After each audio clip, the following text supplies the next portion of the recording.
दोस्तों, आज की हमारी शख्सियत प्रेम और करुणा की वो मूरत है जिन्होंने अपनी हीलिंग से और कई विद्याओं से लोगों को हर तरह की प्रॉब्लम से निजात दिलाया है। ज़ख्म पर मरहम का काम करने वाली हमारी आज की शख्सियत है दीप्ति शर्मा जी। दीप्ति जी, स्वागत है आपका हमारी इस series success with blooming minds में। दीप्ति जी, आपने ग्लैमर की दुनिया को भरपूर देखा है और आज आप स्पिरिचुअल वर्ल्ड में भी अपना नाम शिखर तक ले जा चुकी हैं। क्या अंतर है दोनों के बीच? देखो आस्था, ये बहुत ही प्यारा सवाल है एंड आई होप कि हमारे ऑडियंस को इसका आंसर पसंद आएगा। देखो, ये बहुत सी सिंपल सी बात है एंड एवरीबॉडी नोज कि जो मीडिया का फील्ड है वो बहुत ही ग्लैमर का फील्ड है। वहाँ चकाचौंध है, वहाँ हर चीज़ दिखानी है। आप जितना अच्छा अपने आप को प्रेजेंट कर सकते हो, that is very important in media field, ठीक है। लेकिन जहाँ हम स्पिरिचुअलिटी की बात करते हैं तो आध्यात्म बहुत सरल है, एकदम सौम्य, एकदम सरल। आप वो सारी चीजों से अपने आप को कट ऑफ कर देते हो जहां पर दिखावा है, चकाचौंध है। अगर आप एक्चुअल में आध्यात्म में हैं, अगर आप एक्चुअल स्पिरिचुअलिटी में हैं, तो बहुत सारी जो एक शोबिज़ की जो दुनिया है ना, वो सारी कट ऑफ हो जाती है और आप जो है कंप्लीटली अपने भीतर उतरने लगते हैं। So that is spirituality.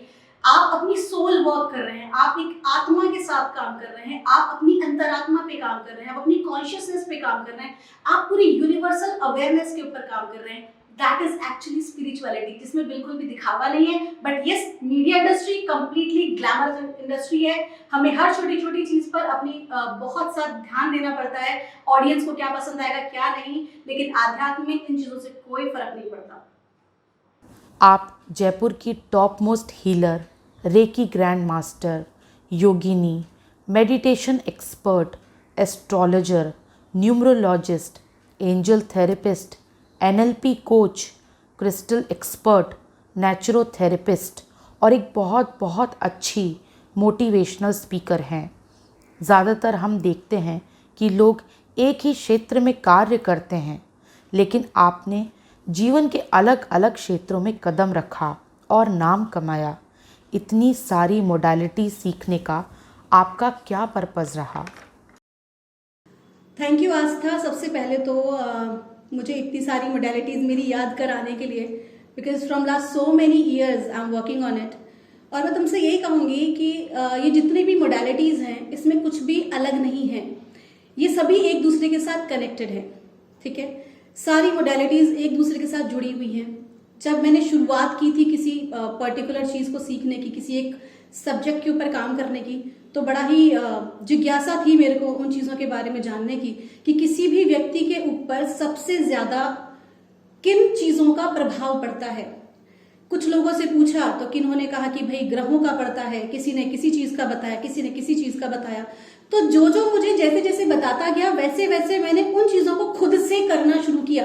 क्योंकि तुम जानती हो कि मैं एक जर्नलिस्ट रही हूँ, पत्रकार रही हूँ, स्टिल अभी भी मेरी मैगजीन है, I am working on it.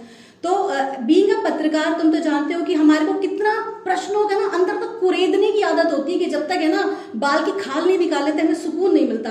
तो लोगों से जब मैं इंटरव्यू लेती थी, उनके क्वेश्चंस उनसे पूछती थी, तो मुझे लगा नहीं, मुझे मालूम होना चाहिए कि हो क्या रहा है एग्जैक्टली, ये मोडालिटी हमें क्या सिखा रही है। तो उस वजह से मैंने एक के बाद एक काफ़ी मोडालिटीज़ को सीखा और उनके ऊपर काम किया। और इतने साल काम करने के बाद आज मैं इस नतीजे पे पहुंची हूं कि जो सबसे ज़्यादा इंपॉर्टेंट चीज़ किसी भी व्यक्ति के ऊपर असर डालती है वो होती है एनर्जी, मीन्स ऊर्जा।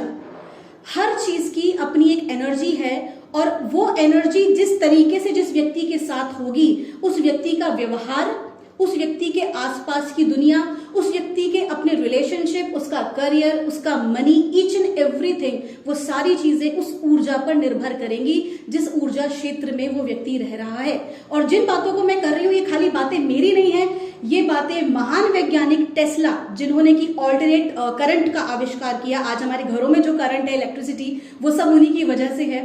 और उन्होंने भी यही कहा था कि यदि आप किसी चीज को परिवर्तित करना चाहते हैं, अपनी जिंदगी को बदलना चाहते हैं, तो पूरे यूनिवर्स को, पूरे ब्रह्मांड को आप फ्रीक्वेंसीज, वाइब्रेशन और एनर्जी के रूप में देखना शुरू कर दीजिए। सो मैं उसी के ऊपर काम कर रही हूँ। इतना कुछ करने के बाद भी आज जो मेरी रिसर्चेज हैं, आज जो मैं काम कर रही हूँ, वो सिर्फ और सिर्फ I am working on energies. आपने हाल ही में अपनी मैगज़ीन शख्सियत को लॉन्च किया और भरपूर प्रसिद्धि पाई। इसके बारे में हमारे दर्शकों को कुछ बताएं। देखिए आस्था, शख्सियत 2003 से पब्लिश हो गई है। सो अभी मैंने उसे पब्लिश नहीं किया, रीलॉन्च नहीं किया। शख्सियत 2003 मार्च से पब्लिश हो रही है और 19 साल लगभग हो चुके हैं मैगजीन को कंटिन्यू आते हुए। हाँ, 2013 से 2013 से मैगजीन का हम लोगों ने अवार्ड शुरू किया, शख्सियत अवार्ड्स के नाम से। और बहुत अच्छा ब्लेसिंग्स रही यूनिवर्स की कि शख्सियत अवार्ड्स में अभी तक हम लोग साइना नेहवाल, अंजुम चोपड़ा, आपके कुमकुम रॉय चौधरी जो कि सहारा की हेड हैं, उन्हें अवार्ड कर चुके हैं। फिल्म एक्ट्रेस चित्राशी रावत को अवार्ड कर चुके हैं। सुरेखा सीकरी जी जो हमारे बीच अब नहीं है, दादी सावंती, उनको अवार्ड कर चुके हैं। अनुपम श्याम ओझा जो कि सज्जन सिंह बनते थे, अब तो हमारे बीच में नहीं है इंडस्ट्री से, वो भी हमारे साथ जुड़े हुए थे। तो बहुत अच्छे कलाकार। इनफैक्ट अभी हम लोगों ने इसी 2021 में हम लोगों ने शख्सियत अवार्ड किया है जयपुर में। हर बार हम लोग इसको कहीं दिल्ली में करते हैं, कभी लखनऊ में करते हैं, मुंबई में करते हैं। मुंबई में हम लोगों ने रोमानियन प्रिंसेस फ्रेंकॉइस टूर्जा को हम लोगों ने अवार्ड किया था, इंटरनेशनल अवार्ड हो गया था हमारा। और इस बार हम लोगों ने 2021 में जयपुर में रेडिसन होटल में किया था, जिसमें हमने जो फिल्म एक्टर है राकेश बेदी, उनको अवार्ड किया बॉलीवुड से। अभी हम लोगों ने फिल्म इंडस्ट्री से राकेश बेदी जी को अवार्ड किया जो बहुत ही पुराने और बहुत ही उम्दा अभिनेता हैं। इसके अलावा हम लोगों ने चारुल मलिक को अवार्ड किया जो कि भाभी जी घर पर हैं से हैं। साथ ही साथ उन्होंने मीडिया इंडस्ट्री में काफ़ी काम किया है, बहुत नाम कमाया। तो इस तरह से हम लोग निरंतर पिछले 2013 से कंटिन्यू शख्सियत अवार्ड्स करते आ रहे हैं और 19 सालों से अपनी मैगजीन को रन करते आ रहे हैं। दीप्ति जी, आध्यात्म में और धर्म में क्या अंतर है? That is the difference between spirituality and religion. Thank you Aastha, Bravo, ये तुमने बहुत ही अच्छा सवाल पूछा है। क्योंकि जनरली जब लोग मेरे पास आते हैं अपनी क्वेरीज को लेकर या मुझसे बात करते हैं, कहते हैं मैम मैं तो जो है 3-3 घंटे पूजा करता हूँ, मैं 2.5 घंटे पूजा करता हूँ, मैं ये जाप करता हूँ, मैं वो जाप करता हूँ। तो मैं उनसे ना मतलब कई बार मुझे लगता है कि बार बार लोगों को इसका जवाब देना और समझाना इससे बेहतर है कि तुमने बहुत अच्छा प्रश्न किया है। और आई होप कि जितने भी लोग इस प्रश्न का उत्तर लेंगे उनकी बहुत सारी लाइफ की चीजें ना ऑटोमेटिकली सॉल्व हो जाएंगी। देखिए क्या होता है कि कोई भी शख्स, कोई भी व्यक्ति कौन है, कैसा बर्ताव करता है, वो हर चीज उसके ब्रॉटअप पे डिपेंड करती है। किस परिवेश में कहाँ उसका जो है वो बड़ा हुआ है, किन विचारों के बीच में वो बड़ा हुआ है, किसी भी व्यक्ति के ऊपर उन सब चीजों का, अपने आसपास की सराउंडिंग्स का बहुत ही महत्वपूर्ण प्रभाव पड़ता है। ठीक है, अभी किसी के घर में अगर बचपन से जो है धर्म को बहुत ज्यादा मान्यता दी गई है हर चीज में, देखिए मैं यहाँ पर किसी भी चीज को नकार नहीं रही हूँ, मेरी बात को समझने का प्रयास करें एक उच्च स्तर के विचारधारा के द्वारा, कि धर्म जो है, धर्म पहली सीढ़ी है आध्यात्म के मार्ग की। क्योंकि हम जितने भी लोग, हम जिस भी घर में हम पैदा हुए हैं, हम हर घर में कोई ना कोई धर्म है जिसे कि माना जाता है, कोई ना कोई ट्रेडिशन है जिसे कि फॉलो किया जाता है, और हम सभी उसका बेहद सम्मान करते हैं क्योंकि वही हमारी रूट है, हमारी जड़ वही है। लेकिन आध्यात्म क्या है? ये तो पहली सीढ़ी होगी। ये हो गया कि हम परमात्मा, हम किसी एक विशेष ऊर्जा की आराधना पूजा कर रहे हैं। ये है रिलीजन, ये है धर्म। कि हम एक उदाहरण के तौर पर हम कहें, अगर कोई हिंदू है तो वो माँ भगवती, महादेव की उपासना कर रहे हैं, राम की, कृष्ण की, हनुमान की उपासना कर रहे हैं। यदि कोई जो है क्रिश्चियन है तो वो जीसस क्राइस्ट की उनकी प्रेयर कर रहे हैं। मुस्लिम हैं तो अल्लाह को मान रहे हैं, उनके जो पैगंबर हैं उनकी उपासना कर रहे हैं, उनको अपनी तरफ से प्रे करने का प्रयास कर रहे हैं। जिसके जैसे भाव होते हैं वो उस हिसाब से अपने भावों को अपने परमात्मा के सामने प्रकट करता है। ठीक है, लेकिन जब हम आध्यात्म की बात करते हैं तो आध्यात्म जो है वो धर्म से टोटली डिफरेंट है। मैं यूं कहूं कि आध्यात्म जो है वो धर्म की अगली सीढ़ी है। क्योंकि आध्यात्मिक स्तर पे जब एक व्यक्ति बढ़ने लगता है, देखिए पहली सीढ़ी धर्म ही है, क्योंकि हर किसी को शुरुआत वहीं से करनी होती है। लेकिन जब आप किसी विषय के ऊपर कार्य कर रहे होते हैं निरंतर, आप जब धीरे धीरे अपने परमात्मा को जानने का प्रयास करते हैं, कोई फर्क नहीं पड़ता आप उस परमात्मा को राम के नाम से पुकार रहे हैं, जीसस क्राइस्ट के नाम से पुकार रहे हैं, कोई फर्क नहीं पड़ता। परमात्मा परमात्मा है, उसका स्वरूप वो ऊर्जा एक ही है। अलग अलग नामों से पुकार लें वो बात अलग है। हम उन्हें जो है मैं आस्था के नाम से भी बुला सकती हूँ, तो वो भी परमात्मा का स्वरूप है, ठीक है। लेकिन जब हम जो है जैसे जैसे हम आध्यात्म में आगे बढ़ते हैं तो स्पिरिचुअलिटी हमें सिखाती है कि हम सभी एक हैं, किसी प्रकार की कोई बाउंडेशन नहीं है, किसी प्रकार की कोई बाउंड्री नहीं है। We all are one. जैसे कि एक बहुत बड़े महासागर की जो पानी है, उसका जो बहुत बड़े महासागर का जो जल है, वो अगर हम एक कटोरी में डाल दें, एक गिलास में डाल दें, या एक मग में डाल दें, या हम किसी नाली में बहा दें, क्या उसके गुणधर्म में कोई अंतर होगा? केवल पात्र बदले हैं, गुणधर्म नहीं बदले। आप और हम अलग अलग स्वरूप के हो सकते हैं, कोई काला हो सकता है, कोई गोरा हो सकता है, कोई हाइट में बहुत ज्यादा हो सकता है, कोई छोटा हो सकता है, कोई किसी जाति का, कोई किसी धर्म का हो सकता है, कोई फर्क नहीं पड़ता। क्योंकि परमात्मा को जो बूंद है ना, वो एक जो ड्रॉप है ना, द ड्रॉप ऑफ, मैं उसको कह लूं सर्वोच्च ईश्वरीय शक्ति कह लूं, मैं उसे भगवान कह लूं, मैं परमात्मा कह लूं, मैं उसे अल्लाह कह लूं, मैं उसको ऊपर वाला कह लूं, मैं उसको जो भी नाम से पुकारूं, वो हर एक शख्स के अंदर मौजूद है। जैसे जैसे आप आध्यात्म में आगे बढ़ते जाते हैं, आपको ये चीज दिखाई देने लगती है, आपको ये चीजें समझ में आने लगती हैं कि ये जो आध्यात्म है, उसमें कहीं कोई किसी भी प्रकार का जजमेंट नहीं है, ना कुछ अच्छा है ना कुछ बुरा है, ना पाप है ना पुण्य है, कुछ भी नहीं है। आप उन सबसे बहुत ऊपर उठ चुके हो, क्योंकि आप सिर्फ और सिर्फ प्रेम और करुणा में जीते हो। जब आप आध्यात्म में होते हो तो आपके भाव किस प्रकार के हो जाते हैं? उदाहरण के तौर पर, अगर मुझे ये पता हो कि मेरे को चोट लगेगी और उससे खून निकलेगा और उस खून के निकलने से मुझे दर्द होगा, तो ठीक वही दर्द अगर मैं सामने वाले व्यक्ति का महसूस कर पा रही हूं उसके चोट लगने पर, तो मैं आध्यात्म में हूं। लेकिन अगर मैं सामने वाले को चोट पहुंचा रही हूं तो मैं आध्यात्म में नहीं हूं। आप मेरी बात समझ रहे हैं? सो आध्यात्म जो है वो बहुत उच्च कोटि की सीढ़ी है। वो स्थान है जहां पर आप में और पूरी दुनिया के किसी भी शख्स में, फिर चाहे वो कोई व्यक्ति विशेष हो, चाहे वो कोई पेड़ पौधे हो, वो जानवर हो, पौधे हो, सजीव हो, निर्जीव हो, किसी प्रकार का कोई भी अंतर नहीं रह जाता है। वो है आध्यात्म। और जैसे जैसे इससे भी आगे की गति जब होती है तो हम ध्यान में अपने भीतर प्रवेश करना जब शुरू करते हैं, तो जो अंत आता है ना, जो लास्ट स्टेज आती है, जिसे हम समाधि की अवस्था कहते हैं। जितनी मैं आपसे ये बातें कर रही हूं, ये सिर्फ मेरे कहे हुए शब्द नहीं है, ये महर्षि पतंजलि ने पतंजलि योग सूत्र में इसकी व्याख्या की है, हमारे वेदों में इसकी व्याख्या हुई है। और जो वाकई में जो सिद्ध पुरुष हम जिन्हें कहते हैं, वो सभी इन चीजों की व्याख्या करके गए हैं। हाँ, शब्द अलग हो सकते हैं लेकिन भाव सबके एक ही हैं। अंत में जाके जो अवस्था प्राप्त होती है समाधि की, उसके बाद जिसे हम कहते हैं कि जन्म और मरण के फिर से मुक्ति होना, उस स्टेज पे, उस अवस्था में कोई भी व्यक्ति पहुंचता है। और वही एक्चुअल में आध्यात्म है, जब आप में और परमात्मा में कोई भेद नहीं रह जाता। जिसे कहते हैं ना, अहम ब्रह्मास्मि। कोई भी जीव, कोई भी व्यक्ति जब उस स्टेज पे पहुंच जाता है, जब उसके लिए पूरे संसार में, खुद में, अपने पराये में कोई भेद नहीं रह जाता है, वो है आध्यात्म। So it's a big difference. Deepti ji, हमारा सोल धरती पर आता है और चला जाता है। इस आने और जाने की पूरी जर्नी की व्याख्या हमें बताएं। अरे आस्था, ये तो तुमने सारा निचोड़ मुझसे पूछ लिया। देखो, मैं बहुत बड़े बड़े गुरुजन मौजूद हैं इस धरती पर, स्थूल जगत में, स्थूल रूप में मौजूद हैं, जो इनकी व्याख्या बहुत अच्छे से कर सकते हैं। हाँ, जितने भाव मेरे भीतर हैं इस बात को समझाने के लिए, उसी भाव में समझाने का प्रयास करूंगी। बहुत सारे लोग जो ऑडियंस से देख रही होगी, हो सकता है मुझसे बहुत कुछ अधिक जानती हो इस विषय में। देखिए, जब भी कोई सोल धरती पर आती है, जब भी कोई आत्मा धरती पर जन्म लेती है, तो वो किसी भी प्रकार के बाउंडेशन में नहीं होती, ठीक है।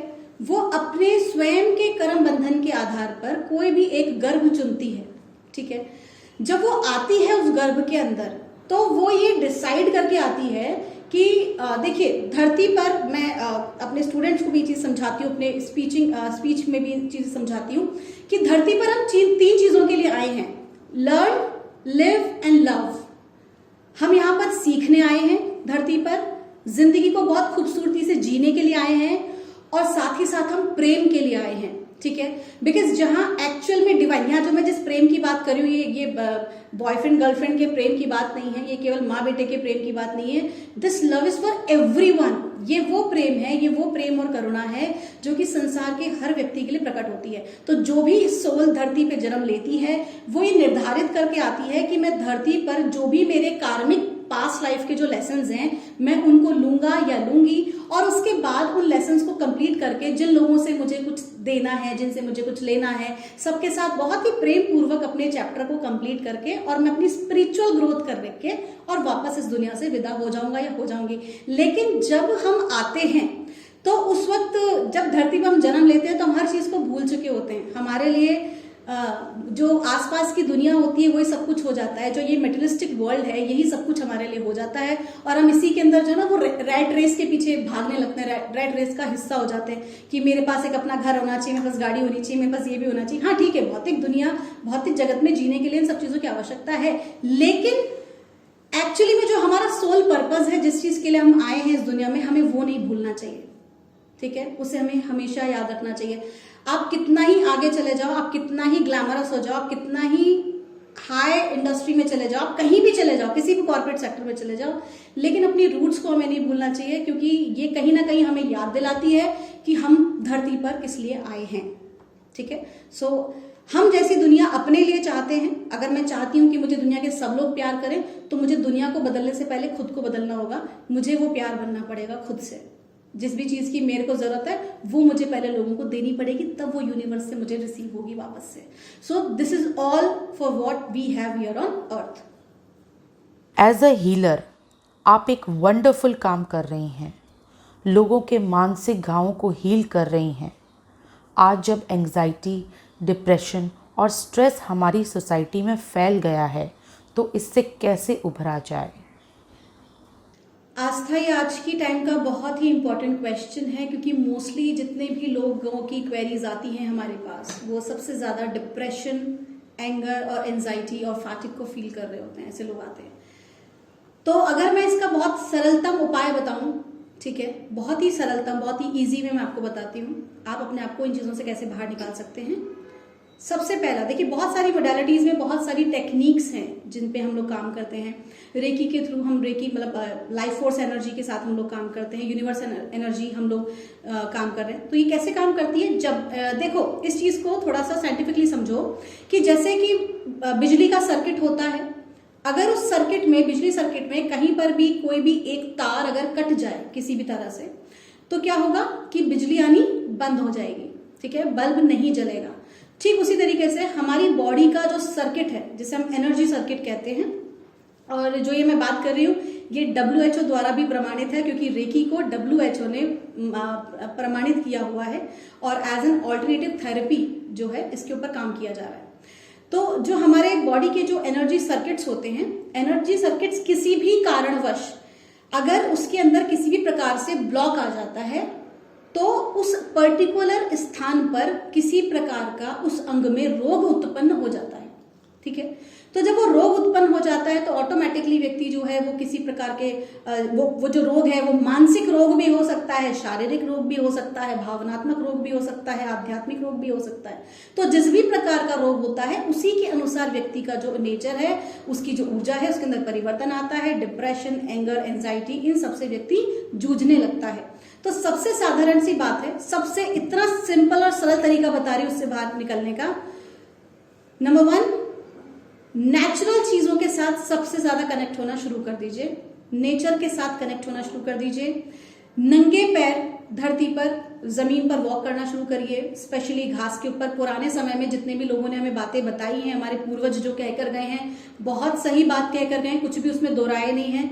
जैसे ही आप किसी भी तरीके से अपने आप को फ्रस्ट्रेटेड फील करते हैं, कुछ मत करिए, सिंपली नंगे पैर जाइए और घास में चले जाइए, किसी पेड़ को हग कर लीजिए। ये बहुत बड़ी थेरेपी है जिसके ऊपर पूरे विदेशों में काम हो रहा है, बहुत लार्ज स्केल पर काम हो रहा है। इसके अलावा आप मेडिटेशन करना शुरू कर दीजिए, और मेडिटेशन करने का तरीका किसी एक चीज पे फोकस नहीं, सिंपल अपनी श्वास को देखना शुरू कर दीजिए। श्वास कैसे आ रही है, श्वास कैसे जा रही है, केवल अपनी श्वास पर फोकस करना शुरू कर दीजिए। 20 टाइम्स to 30 टाइम्स अगर आप अपनी ब्रेथ को केवल देखने लगते हैं, एक छोटा सा एग्जाम्पल, एक छोटा सा आप करके देखिएगा। अगर आपको बहुत तेज गुस्सा आ रहा है, बहुत ज्यादा तेज गुस्सा आ रहा है, कुछ मत करिए, आंख बंद करिए, अपनी श्वास को देखना शुरू कर दीजिए, किस प्रकार से आप श्वास ले रहे हैं, छोड़ रहे हैं, श्वास ले रहे हैं, छोड़ रहे हैं। जैसे जैसे आप छोड़ेंगे श्वास को, जैसे जैसे आप लेंगे छोड़ेंगे, उसकी गति और आरामदायक हो जाएगी, और स्लो हो जाएगी, और स्लो हो जाएगी, और आप बहुत बड़ा रिलैक्सेशन फील करेंगे। ठीक है, सो मेडिटेशन, योग, नेचर वॉक, ठीक है, और नेचुरल फूड को जैसे जैसे आप अपने जिंदगी में लेकर आएंगे, वैसे वैसे जो डिप्रेशन है, एंजाइटी है, ये सारी प्रॉब्लम्स हमेशा के लिए आपसे दूर हो जाएंगी। ठीक है, सो ये बहुत ही सरलतम उपाय हैं। इसके अलावा तो बहुत सारी टेक्निक्स हैं, फिर वो हम NLP और रेकी और एंजल थेरेपी में, बहुत सारी हीलिंग मोडालिटीज में हम कई तरीके की टेक्निक्स इस्तेमाल करते हैं, जिसमें हम कुछ क्रिस्टल्स का उपयोग भी करते हैं। सो वो एक अलग चीज है, लेकिन एक साधारण व्यक्तित्व के लिए, आम लोगों के लिए, अगर आप किसी हीलर के पास नहीं जाना चाहते हैं, सिंपली नेचर के साथ कनेक्ट हो जाइए। दीप्ति जी, आपने angels, archangels, spirit guides, इन सब के बारे में बहुत पढ़ा है और रात दिन इनकी प्रैक्टिस करती हैं। क्या ये एक्चुअल में होते हैं और ये क्या होते हैं? बिल्कुल आस्था, ये बहुत अच्छा सवाल है। देखो, हवा चलती है, लेकिन क्या आपको और हमको दिखाई देती है? नहीं दिखाई देती। इलेक्ट्रिसिटी जब आती है, वायर में चलती है, तो क्या हमें दिखाई देती है? नहीं दिखाई देती, लेकिन उससे कितना बड़ा जो है बल्ब जो है वो जल जाता है। ठीक उसी तरीके से इस यूनिवर्स में, पूरे यूनिवर्स के अंदर बहुत सारी ऐसी दिव्य शक्तियां मौजूद हैं, ऐसी डिवाइन एनर्जीज मौजूद हैं, जो कि हम सबकी रक्षा करती हैं, हम सबकी सहायता करती हैं। और केवल मैं ऐसी नहीं हूं जो कि उसको ओन करती है, ऐसा कुछ भी नहीं, मैं किसी को ओन नहीं करती। हर किसी व्यक्ति के साथ, जैसे आप जो आस्था, आपके साथ भी, जो कैमरामैन भैया हमारे साथ हैं, जो डायरेक्टर भैया हमारे साथ हैं, आप सब लोगों के साथ भी, each and every one of us, हमारे सबके पास अपने गार्डियन एंजल्स खुद के होते हैं। देखो, आप इस चीज को ऐसे समझना, हम कहते हैं ना, अरे जाको राखे साइया मार सके ना कोई, हम लोग कहते हैं जब किसी की कोई बच जाता है किसी बड़ी मुसीबत से, तो वो एक्चुअली में कैसे होता है? जो आपके और हमारे अपने जो दिव्य शक्तियां हमारे साथ हैं, हम जिनका निरंतर जिनका नाम लेते हैं, हम निरंतर जिनकी, आप इसको यूं समझ लीजिए कि इस ब्रह्मांड में आप जिस भी चीज को दे रहे हो, उसी को आप कई गुना प्राप्त कर रहे हो। ठीक है, जैसे कि माउंटेन में इको होता है ना, हम एक नाम लेते हैं और वो नाम 2-3 बार आता है, ठीक उसी तरीके से ब्रह्मांड जो है, ये यूनिवर्स जो है, इसका कार्य करने का तरीका है कि हम जो भी देते हैं वो कई गुना लौट के आता है। तो हम जिस भी परमात्मा को जिस भी नाम से हम बुलाते हैं, हम अगर कंटिन्यू उस ऊर्जा का ध्यान करते हैं, जाप करते हैं, मेडिटेशन करते हैं, तो वो पर्टिकुलर एनर्जी, फिर वो चाहे किसी गुरुजी की हो, फिर वो चाहे किसी देवी देवता की हो, वो ऊर्जा हमारे संपर्क में आती ही आती है। इसके साथ ही हम जब पैदा होते हैं, तब से हमारे साथ कुछ ऊर्जाएं ऐसी होती हैं जो हमारे मरने के बाद भी हमारे साथ होती हैं, जो हमको हमारा मार्गदर्शन जीवन में करती हैं। और इन्हें एंजल थेरेपी, जो सब, इसको बाकायदा डॉरेन वर्टू ने PhD किया है इसके ऊपर, और इस सब्जेक्ट को वो लोगों के बीच में लेकर आई। ठीक है, देखिए, सारी जो विद्याएं हैं ये भारत की ही हैं, लेकिन चूंकि विदेश में जाकर इनका ज्यादा प्रचार प्रसार हुआ, वहां से जब वापस से भारत लौट के आई, तो हमको समझ में आता है कि हाँ, ऐसी कोई सब्जेक्ट है। लेकिन these all subjects are from the ancient times. हमारे जो हमारा, जिनको हम अपनी एपिक स्टोरीज कहते हैं, हम महाभारत को एपिक स्टोरी कह देते हैं, रामायण को एपिक स्टोरी कह देते हैं, वो एक्चुअली एपिक नहीं है, ये सब हमारी हिस्ट्री है। और वो सारी ऊर्जाएं मौजूद हैं। कोई राम राम राम राम का नाम लेता है तो राम की ऊर्जा मौजूद होती है, राम की ऊर्जा। तो ये सब ऊर्जाएं हमारी रक्षा करती हैं, हमारा सपोर्ट करती हैं, हमारी हेल्प करती हैं। और जो लोग इनको साध लेते हैं, साध लेने का मतलब किसी प्रकार की सिद्धि नहीं है, साध लेने का मतलब होता है जब आप निरंतर किसी विषय पर कंटिन्यू काम कर रहे होते हैं, आप उस परमात्मा या आप अपने उस भगवान के साथ, उस ऊर्जा के साथ एकाकीकार रूप में आ जाते हैं, तो आप में उसमें कोई भेद नहीं रह जाता। और जब आप जन कल्याण के लिए अगर उस ऊर्जा का आवाहन करके किसी की सहायता करने की प्रार्थना करते हैं, तो डेफिनेटली हेल्प जरूर होती है। So yes, angel, guardians, masters, जिन्हें हम सदगुरु कहते हैं। अब हम कहते हैं रामदूत हनुमान, तो हनुमान जी भी तो एंजल हो गए ना, हनुमान जी भी तो आर्क एंजल ही हो गए।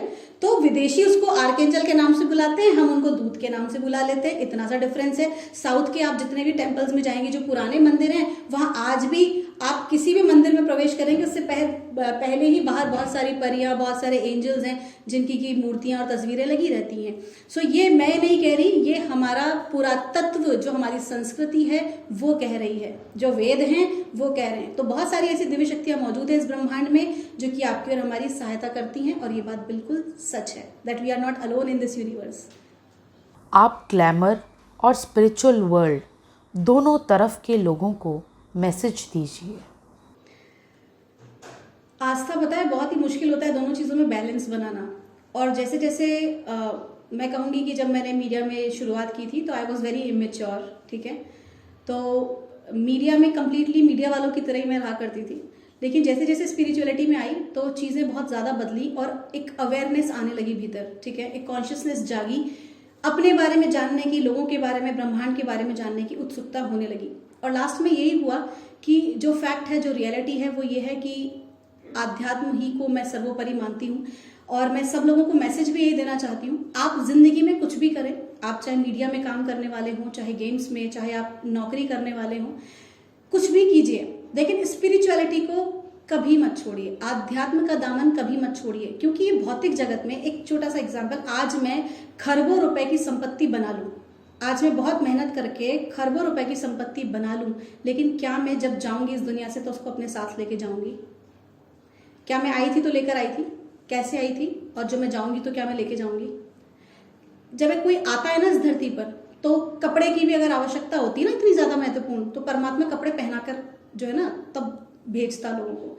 तो जब हमारे को उसकी भी आवश्यकता नहीं है, ठीक है, मैं ये नहीं कह रही कि आप कपड़े पहनना बंद कर दें, मैं सिर्फ इतना कह रही हूँ जैसे कि गीता में श्री कृष्ण ने कहा है, कर्म किए जा, फल की इच्छा मत कर। इसका एक्चुअली में अर्थ ये है, आप खरबों रुपए कमा लें, आप कितना भी कमा लीजिए, लेकिन अपने आप को हर उस चीज से डिटैच कीजिए जिसको आप अपने साथ नहीं लेकर जा सकते हैं। और मरने के बाद जो चीज साथ जाती है वो जाती है हमारा आध्यात्म, हमारा वो काम जो हमने खुद को जानने के लिए और इस समाज के लिए, इस ब्रह्मांड के लोगों के लिए, इस ब्रह्मांड की हर उस चीज के लिए किया होता है। अपने केवल घर से, अपने मोहल्ले से, अपने राज्य से बाहर निकलकर जब आप कोई चीज को पूरे ब्रह्मांड, पूरे यूनिवर्स के लिए करते हैं, वो आध्यात्म है। सो प्लीज आप कुछ भी करें, आप किसी भी प्रोफेशन में रहें, अगर आपको वाकई में खूबसूरत जिंदगी को जीना है तो प्रेम करुणा में जिए और पूरे ब्रह्मांड के लिए काम कीजिए, पूरे यूनिवर्स के लिए काम कीजिए। फिर कोई फर्क नहीं पड़ता कि कितने लोग आपकी इस बात से सहमत हैं, कितने नहीं है। बिकॉज व्हेन आई स्टार्टेड, जब मैंने शुरुआत की थी तो वो स्वामी विवेकानंद वाला मुझे कोट याद है आज भी, कि जब आप कोई ऐसी चीज करते हैं ना जो बहुत डिफरेंट होती है, तो सबसे पहले लोग आपकी टांग खींचते हैं, आपके ऊपर हंसते हैं, टांग खींचते हैं, क्या कर रहा है ये, ठीक है। लेकिन आप रुकते नहीं हो, आप जब उस चीज को कंटिन्यू करने लगते हो ना, तो फिर जब आप सक्सेस होने लगते हो तो वही लोग आपके पीछे आते हैं, आपको फॉलो करने लगते हैं। तो मैं सिर्फ इतना ही कहूंगी, जिंदगी में कुछ भी करना, आध्यात्म को मत छोड़ना, ठीक है। और आध्यात्म की शुरुआत तेरे से नहीं होती है, आध्यात्म की शुरुआत मेरे से होती है। सो फर्स्ट नो योरसेल्फ, अपने आप को जानिए, अपने बारे में सब कुछ जानने का प्रयास कीजिए, सब कुछ जान लेंगे। दीप्ति जी, हमारे channel success with blooming minds के लिए हमारे दर्शकों को कुछ बताएं। आस्था, मैं आपकी इस पूरी टीम को, आपके चैनल को बहुत सी शुभकामनाएं देती हूँ। परमात्मा से प्रार्थना करूंगी कि आप दिन दुगनी रात चौगुनी उन्नति करें, आपकी पूरी टीम उन्नति करे। और एक 2 लाइनों में खत्म करूंगी इस चीज को, ठीक है। समुद्र डुबोए तो उछलना सीखो, समुद्र डुबोए तो उछलना सीखो, लग जाए अगर ठोकर तो संभलना सीखो, और अगर ना चल सको वक्त के साथ तो वक्त की रफ्तार को बदलना सीखो। आप जो भी करो आस्था, just accept it as a gift from the universe, okay. God bless you all.